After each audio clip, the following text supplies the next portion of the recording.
이밤 우리는 주신 로마서 1장 14절에서 17절의 말씀으로 로마서 강의 5번째 시간을 갖도록 하겠습니다. 우리가 빚쟁이라는 단어를 들으면 우리는 어떤 그림들이 떠오르는지 한번 생각해 보면 좋겠습니다. 빚쟁이 하면 우리는 어떤 그림들을 떠오를까? 어느 나라라 비슷하겠지만 한국에도 범죄 영화가 많이 제작되어져서 많은 사람들이 보게 되어서 그런지 빚쟁이 하면 그와 연관된 마치 그림 조각처럼 조직폭력배 혹은 사채업자 그리고 천문학적인 이자 심지어는 신체 포기각서라는 이런 것들이 떠오르게 되어집니다. 2021년에 어떤 기사들을 보면 전국적으로 일제 단속을 통해서 불법 사채업자들이 검거되었는데 경기도 지역의 한 명은 중소기업 사장에게 무려 5,214%의 이자를 받기도 했습니다. 쉽게 말해서 10원 빌려주고 520원을 받았다는 이야기입니다. 다른 사람에게는 보통 400%가 넘는 이자를 받아왔다라는 것이 경찰이 그의 사채 사무실을 압수해서 얻은 장부에서 발견되기도 했습니다.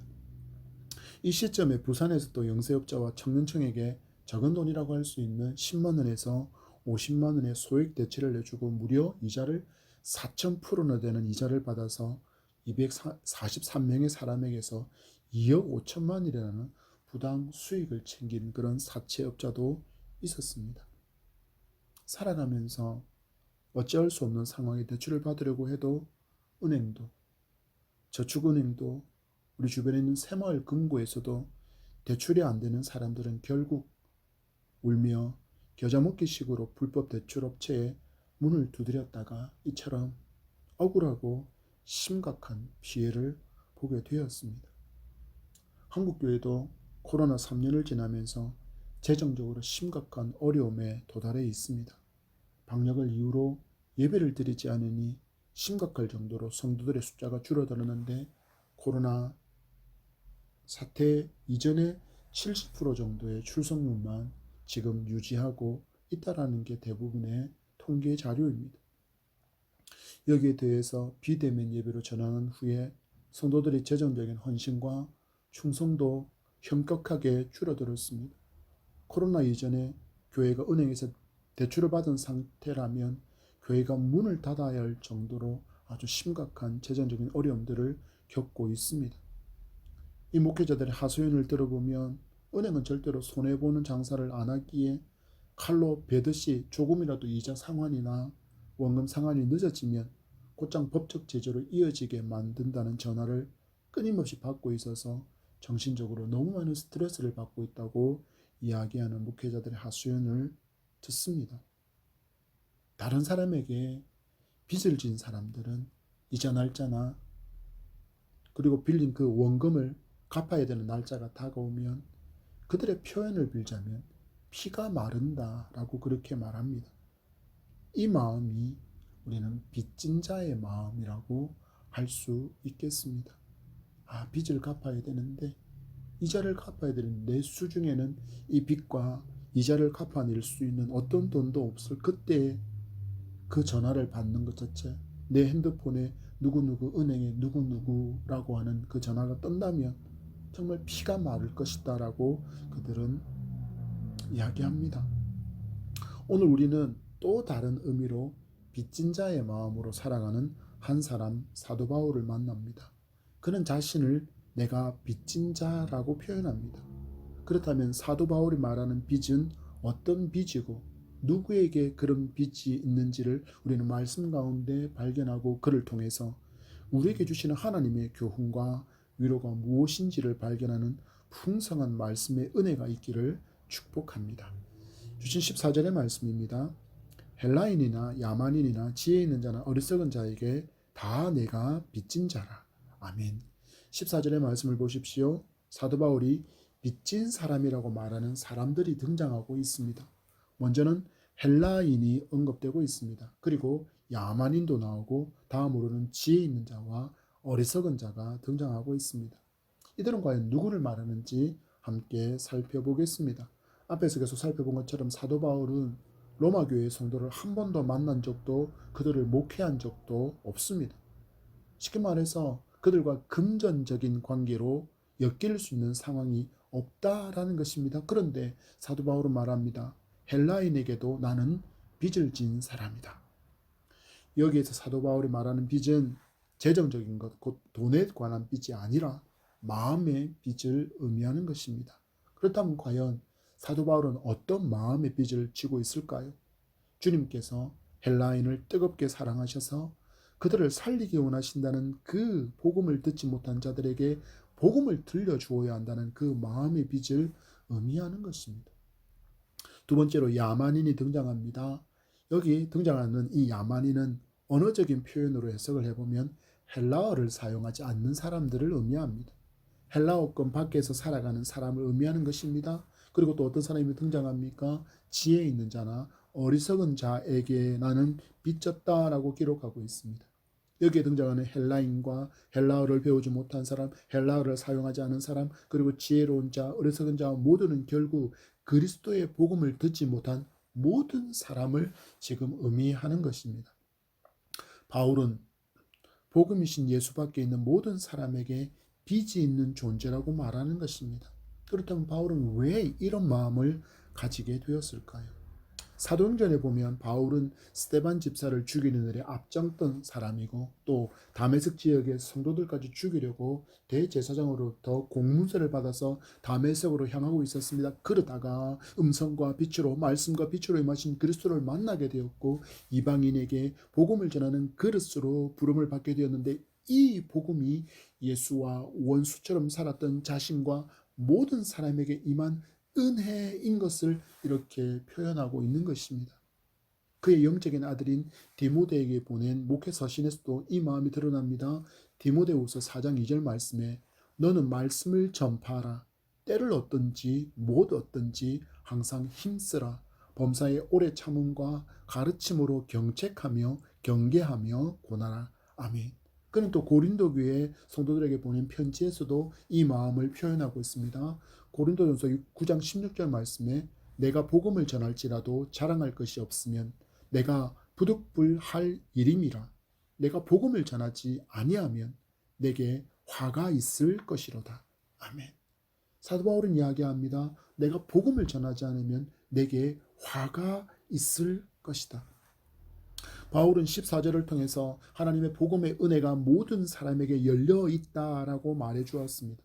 그리고 복음을 전하는 일을 마치 예수께 빚진 자의 마음으로 감당하고 있다는 것 또한 알려주고 있습니다. 바울은 이 마음으로 무려 3번에 걸쳐서 많은 지역을 전도했습니다. 우리는 지금 너무 발전된 교통수단을 가지고 있기에 먼 길을 가는 것에 대해서 그렇게 부담스럽게 느끼지 않습니다. 그런데 바울이 살았던 시대는 그렇지 않습니다. 지금으로부터 무려 2000년 전의 사람이 바로 바울이기 때문입니다. 그 시대에 가장 발달한 교통수단이라고 말하는 것은 말, 타고 다니는 호르스밖에 없었습니다. 그런데 바울은 이 말도 제대로 이용하지 못했습니다. 바닷길은 배를 이용했고 나머지는 대부분 뚜벅뚜벅 걸어서 이 여정을 감당했습니다.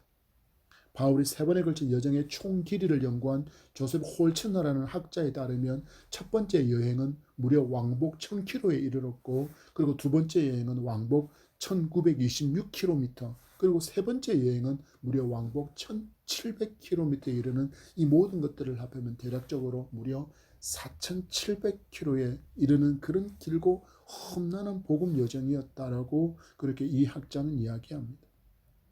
바울은 예수께서 자신을 만나주시고 이방인을 위한 사도로 삼아주신 그 구원의 은혜가 너무나도 크고 감사해서 이 일은 내가 부득불해야 할 일, 마땅히 해야 할 일인데 내가 복음을 전하지 않는다면 그건 예수께서 나에게 베풀어 주신 그 사랑과 그 은혜를 저버리는 일에게 자신에게 화가 있을 것이라는 그런 마음가짐으로 이 전도에 힘을 다했다는 것을 이렇게 표현하고 있는 것입니다. 그런 표현만 한 것이 아니라 복음 전도에 목숨을 걸었다는 것도 그의 서신, 다른 서신들을 통해서 발견할 수 있습니다. 고린도후서 11장 23절에 이어지는 말씀을 읽어드립니다. 23절입니다.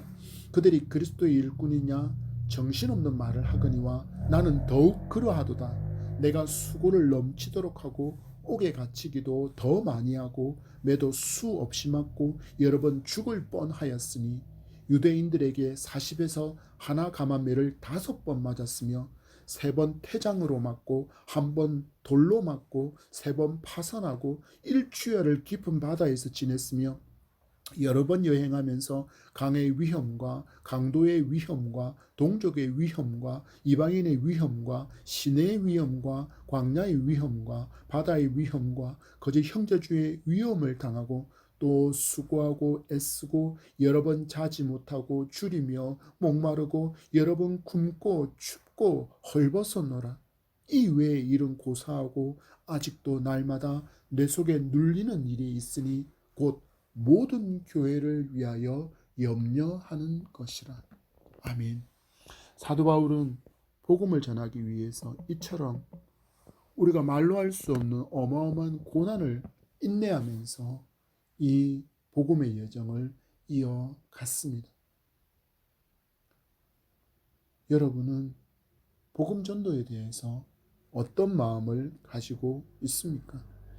지금까지 많은 교회에서 사역하면서 많은 성도를 만나는 경험을 바탕으로 말한다면 너무나도 많은 성도가 복음 전도를 자신의 몫으로 여기지 않는다는 심각한 전도관을 가지고 있다는 것을 알 수 있게 되었습니다. 그들은 이야기합니다. 내 코가 석자인데 삶이 먼저지 무슨 전도야? 전도는 전도대원이 하는 거 아니야? 전도는 목사나 전도사가 하는 거 아니야? 우리는 꼬박꼬박 성교비 내잖아. 그러면 되었지라고 말하는 것도 들을 수 있었습니다. 그렇다면 정말 그럴까요? 전도는 정말 목회자와 전도 대원들만의 몫일까요? 우리의 주가 되시는 예수께서 이렇게 말씀하십니다. 마가복음 1장 38절 말씀에 이르시되 우리가 다른 가까운 마을들로 가자. 거기서도 전도하리니 내가 이를 위하여 왔노라 하시고 아멘. 그리고 부활하시고 승천하시기 전에 만난 제자들에게도 주신 명령을 들어보십시오. 마태복음 28장 18절에서 20절의 말씀입니다. 예수께서 나와야 말씀하여 이르시되 하늘과 땅의 모든 권세를 내게 주셨으니 그러므로 너희는 가서 모든 민족을 제자로 삼아 아버지와 아들과 성령의 이름으로 세례를 베풀고 내가 너희에게 분부한 모든 것을 가르쳐 지키게 하라. 볼지어다 내가 세상 끝날까지 너희와 항상 함께 있으리라 하시니라. 아멘. 아멘. 누가 예수께서 말씀하시는 우리입니까? 누가 지금 예수께서 말씀하시는 우리입니까? 먼저는 지금 예수와 함께 동행하고 있는 사도들이며 또한 승천하시기 전에 만났던 그 많은 제자들을 의미합니다. 사도와 제자들에게 주신 명령이기에 우리에게는 나와는 이 명령이 상관이 없는 것입니까? 아닙니다. 왜입니까? 내가 제자이기 때문입니다. 19절의 말씀을 다시 잠시 보십시오. 너희는 가서 모든 민족을 제자로 삼아 아버지와 아들과 성령의 이름으로 세례를 베풀고 누가 제자입니까? 먼저 예수를 믿은 누군가로부터 복음을 들은 사람, 그래서 아버지와 아들과 성령의 이름으로 세례를 받은 그 사람이 제자라고 이야기합니다.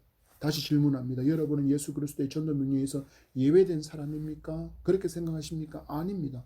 모든 성도는 제자이고 제자에게는 마땅히 복음을 전해야 될 사명이 있음을 기억하시기 바랍니다. 그것도 복음의 빚진 자로서 감당해야 될 사명임을 잊지 마시기 바랍니다. 이 마음이 바울 하여금 무려 4,700km 이상의 거리를 움직이게 만든 것입니다. 우리는 멀리 선교사처럼 나가서 외치지 못한다고 할지라도 가장 가까이에 있는 가족에게, 친구에게, 이웃에게 예수 구원을 전하는 여러분 되기를 축복합니다. 15절의 말씀입니다.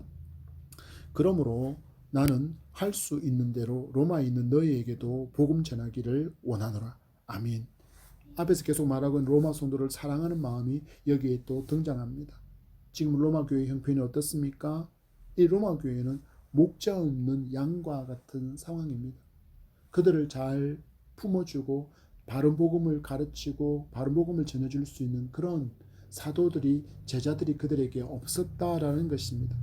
어떤 복음 전도자로부터 그들은 복음을 전해 들었습니다. 그래서 예수를 알게 되었고 예수를 구원의 주로 믿고 함께 믿음의 길을 걸어가고 있지만 그들 주변에는 여전히 거짓된 사상과 거짓된 철학과 거짓된 가르침과 거짓된 진리가 난무하고 있고 또한 그들 눈에는 수많은 거짓된 우상이 가득한 곳을 그들이 살고 있었기 때문입니다. 몇 번이나 로마 성도들을 만나려고 했지만 그 길이 하나님의 특별한 섭리의 때를 위해서 막혀 있다는 것을 우리는 살펴보았습니다.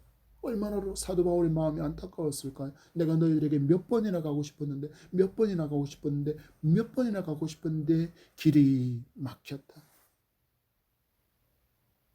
이처럼 복음의 진리를 바르게 세우는데 도움이 되기를 바랐던 사도 바울의 마음이 이렇게 표현되고 있는 것입니다. 로마에 있는 너희에게도 복음 전하기를 원하노라. 교회를 다닌다고 기독교의 진리를 다 알고 또 다 이해하지 못합니다. 목회자가 설교 시간에 단편적인 복음의 핵심만을 가르치려고 하지만 모든 성경을 세세하게 가르치기는 쉽지 않습니다. 그래서 규모가 갖추어진 교회는 새신자 반, 성숙자 반, 사역자 반으로 구분을 하든지 좀 더 깊은 수준의 성경 공부가 진행되도록 교과목을 갖추고 성도들을 양육하는 교회가 있는 이유가 바로 거기에 있습니다. 우리도 말씀의 갈급함과 영적인 갈급함으로 좋은 제자로 성장할 수 있도록 함께 노력할 수 있기를 바랍니다. 그리고 잘 양육받은 후에는 때를 얻든지 못 얻든지 힘을 내고 기회를 만들어서 복음을 전하는 여러분 되기를 또한 소망드립니다. 16절의 말씀입니다. 내가 복음을 부끄러워하지 아니하노니 이 복음은 모든 믿는 자에게 구원을 주시는 하나님의 능력이 됨이라. 먼저는 유대인에게요 그리고 헬라인에게로다. 아멘. 사도 바울이 선포하고 있습니다. 나는 복음을 부끄러워하지 않는다. 나는 복음을 부끄러워하지 않는다. 바꾸어 표현하면 나는 복음을 마음껏 자랑할 수 있다고 여기고 있다는 것입니다. 나는 복음을 자랑하고 싶다. 나는 복음을 자랑한다. 나는 복음을 자랑한다 라고 이야기합니다. 그렇다 그러면 과연 복음이 무엇이기에 바울은 이처럼 자랑하라고 하는 것일까요? 많은 목회자와 많은 신학자가 복음의 정의를 내려두고 있지만 저는 개인적으로 성도는 반드시 기독교 진리를 바탕으로 한 복음에 대한 이해와 정의가 분명해야 한다고 생각합니다. 왜냐하면 복음의 기초가 부실하면 그 위에 아무리 멋진 건물처럼 보이는 신앙의 모습이 드러난다고 할지라도 시험을 당하고 미혹되는 순간에 와르르 무너지는 모습을 우리는 너무나도 많이 보아왔기 때문입니다. 저 또한 오랜 시간 신앙생활 속에서 정말 저 사람은 신실하고 저 사람은 정말 믿음이 좋아 보이는데 어느 한순간 미혹되어지고 시험 들어서 신앙 자체를 송두리째 무너뜨리고 교회를 떠나가는 수많은 사람을 만났기 때문입니다. 왜 그랬을까요? 왜 그랬을까요? 그들의 복음의 기초가 너무나도 부실했기 때문입니다. 복음은 좋은 소식을 의미하는 헬라어인 요한겔리온으로 로마 시대를 예로 든다면 황제와 관련된 모든 일을 의미했습니다. 황제의 탄생, 그리고 그 황제가 탄생한 그 생일들, 그리고 황제가 황제로 즉위하는 즉위식, 때로는 정치적으로 군사적으로 승리를 거두게 되었을 때 이 단어 요한겔리온을 사용했습니다.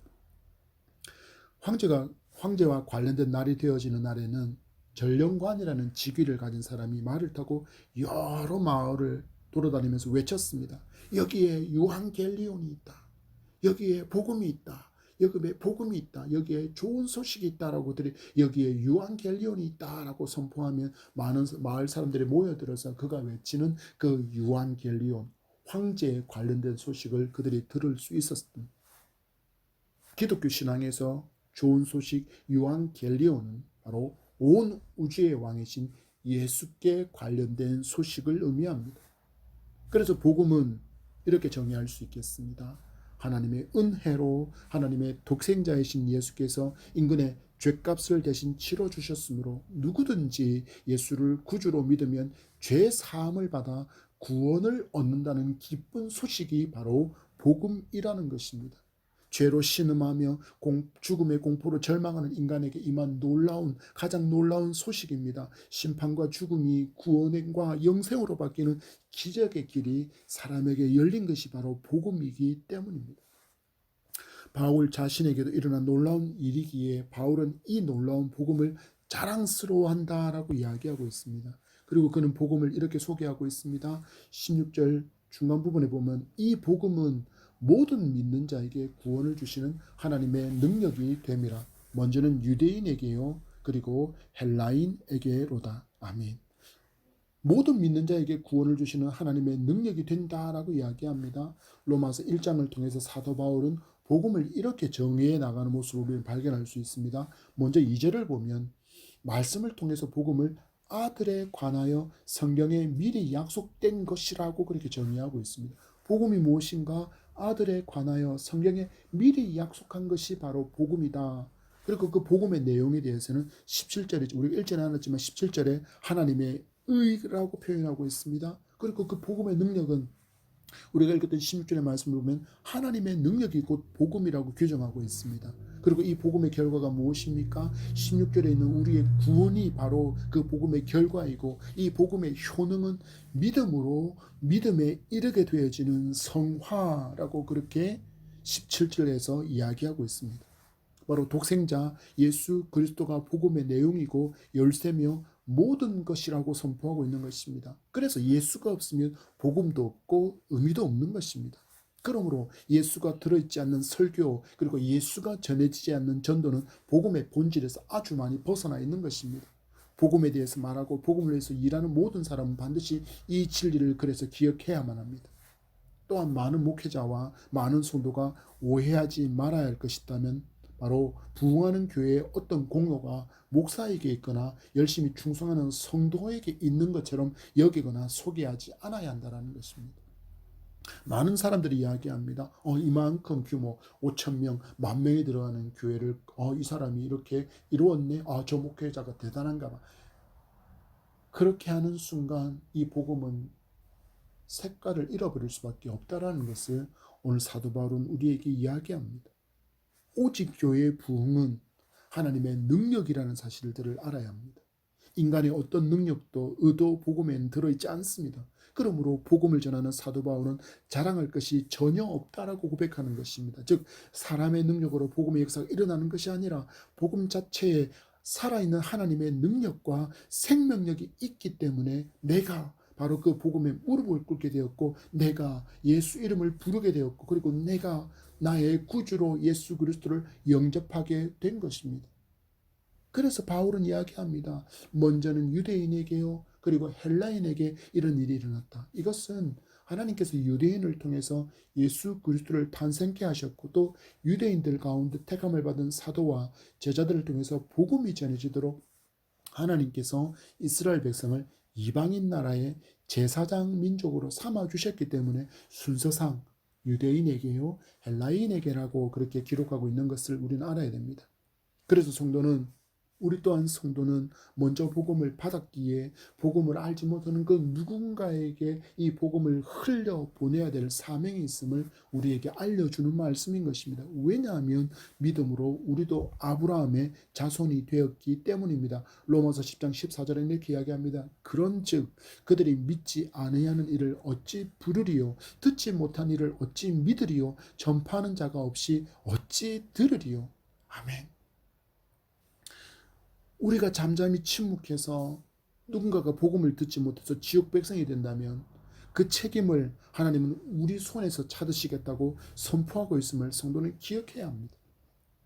내가 입을 열어서 예수 구원의 복음을 전했는데 그들이 이처럼 기쁜 소식을 거부한다면 그들은 그들의 불신앙으로 말미암아 그들이 예수 그리스도를 믿지 않음으로 말미암아 지옥 백성이 되겠지만 하나님은 그의 핏값을 우리 손에서 찾으시지 않는다라고 말씀하셨습니다. 에스겔서 3장 18절과 19절의 말씀을 읽어드립니다. 가령 내가 악인에게 말하기를 너는 꼭 죽으리라 할 때에 내가 깨우치지 아니하거나 말로 악인에게 일러서 그가 악한 길을 떠나 생명을 구원하게 하지 아니하면 그 악인은 그의 죄악 중에서 죽으려니와 내가 그의 핏값을 내 손에서 찾을 것이고 내가 악인을 깨우치되 그가 그의 악한 마음과 악한 행위에서 돌이키지 아니하면 그는 그의 죄악쟁에서 죽으려니와 너는 내 생명을 보존하리라. 아멘. 이 길은 악한 길이야. 이 길은 망하는 길이야. 라고 우리가 그들에게, 우리가 예수를 모르는 사람에게, 예수를 믿지 않는 사람에게 전했을 때 그가 그 복음을 거부하고 예수 그리스도를 믿지 않음으로 그가 지옥 가게 된다면 하나님은 그 피를 우리에게 찾지 않으시겠지만 우리가 잠잠히 침묵하고 있어서 그가 예수를 듣지 못한 채로 내 주변에 누군가가, 내가 알고 있는 그 누군가가 예수 그리스도를 듣지 못해서 지옥에 가게 된다면 하나님은 말씀하시기를 그 핏값을 네 손에서 찾을 것이다 하고 말씀하고 있는 것입니다. 선포된 말씀의 무서움 때문이 아니라 우리는 구원받은 기쁨과 감격 그리고 감사함으로 내가 받은 이 복음을 기쁘게 흘려보내는 그런 멋진 전도자의 삶을 살아가는 여러분 되기를 축복합니다. 17절의 말씀입니다. 복음에는 하나님의 의가 나타나서 믿음으로 믿음에 이르게 하나니 기록된 바 오직 의인은 믿음으로 말미암아 살리라 함과 같으니라. 아멘. 이 1장 17절의 말씀은 로마서의 주제 말씀입니다. 로마서의 전부의 핵심은 바로 이 1장 17절에 녹아 있기 때문입니다. 또한 이 말씀은 구약성경 하박국서에 기록되어진 말씀이 성취되었다라는 선포이기도 합니다. 하박국서 2장 3절과 4절의 말씀입니다. 이 묵시는 정한 때가 있나니 그 종말이 속히 이르겠고 결코 거짓되지 아니하리라. 비록 더딜지라도 기다리라. 지체되지 않고 반드시 응하리라. 보라, 그의 마음은 교만하며 그 속에서 정직하지 못하나 의인은 그의 믿음으로 말미암아 살리라. 아멘. 반드시 응하리라 말씀하신 하나님의 말씀은 한 글자도 빠짐없이 모두 성취될 것입니다.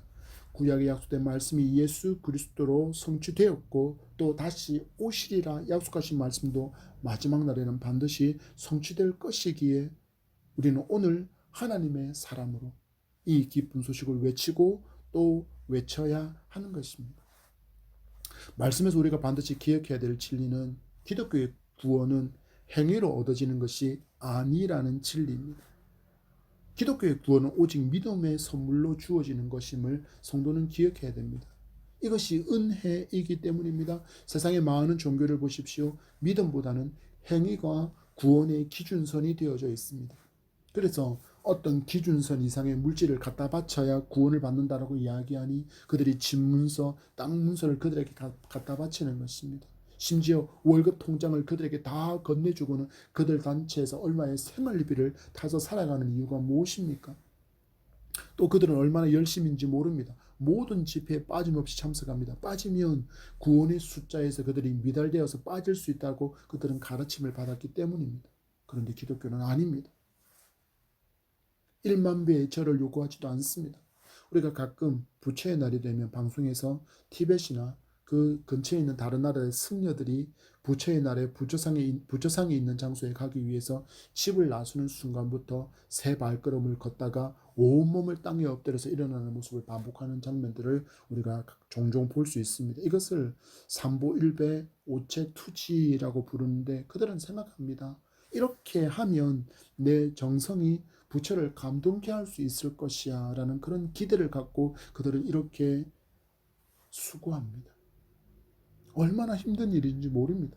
세 발걸음 걷고 내가 온 땅에 엎드려서 있다가 다시 일어서서 또 세 발걸음을 걷고 그 길을 1m, 2m를 가는 게 아니라 수키로, 수십 킬로, 수백 킬로를 가는 그 여정을 걸어가는 그들은 기대합니다. 이 정성을, 이 땀을 부처가 볼 거야. 부처가 알 수 있을 거야. 그래서 부처를 감동케 할 수 있을 거라는 그런 기대 때문에 그들은 이런 수고를 마다하지 않습니다.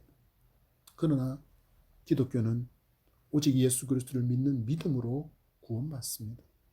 몇 번 예배에 참석하고 몇백 시간 기도하고 성경을 몇백 독 했느냐가 그 구원의 기준선이 되지 않습니다. 구원의 기준은 오직 믿음입니다. 그래서 우리는 모든 것이 하나님의 은혜라고 우리는 고백하는 것입니다.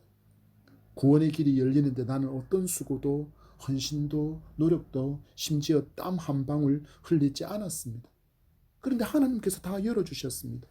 독생자 예수께서 인간으로 오셔서 십자가에서 죽으심으로 죽음의 권세를 깨뜨려 주셨고 부활 승천하심으로 천국으로 가는 구원의 길을 활짝 열어주셨습니다. 그런데 이 기쁜 소식을 많은 사람이 외면하면서 그들에게 전하면 말합니다. 믿어요? 라고 말만 하면 구원을 받는다고? 에이, 내가 뭔가를 좀 해야지. 그래, 내가 뭔가 구원에 가까워진 것 같고 확신도 생기고 그렇지. 안 그래? 라고 이야기합니다. 그러나 아무리 노력하고 피 흘릴 만큼 희생하고 수고해도 어떤 인간도 이 땅의 신으로 숭배받는 어떤 존재도 단 하나를 해결하지 못합니다. 바로 죄를 해결하지 못합니다. 그래서 그들에게는 구원이 있을 수 없는 것입니다. 우리의 구원은 오직 예수 그리스도를 믿는 믿음으로 주신 선물임을 확실히 믿고 이 진리에서 요동하지 않기를 바랍니다. 그리고 바른 복음을 기억하십시오. 그리고 바른 복음을 알게 된 그 복음을 다른 이들에게 외칠 수 있는 여러분 되기를 바랍니다. 말씀을 맺습니다.